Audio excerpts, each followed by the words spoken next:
પીડા શું છે દોસ્તો કે સુરતની અંદર કતારગામની અંદર 19 વર્ષની એક નિર્દોષ માસૂમ દીકરીએ પંખે લટકી જઈ અને આત્મહત્યા કરી લેવી પડી. એનું કારણ શું? નીલુ રબારી અને વિષ્ણુ રબારી નામના બે વ્યક્તિઓ છે. નીલુ છે એ છોકરો છે અને વિષ્ણુ રબારી એનો બાપ છે.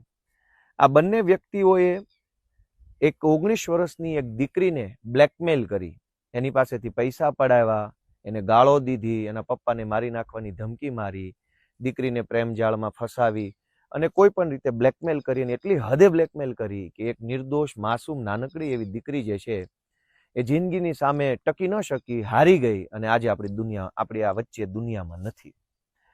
મિત્રો, આજે મારા શપથ થયા એ ઘટના મારા જીવનની કેવડી મોટી ઘટના છે.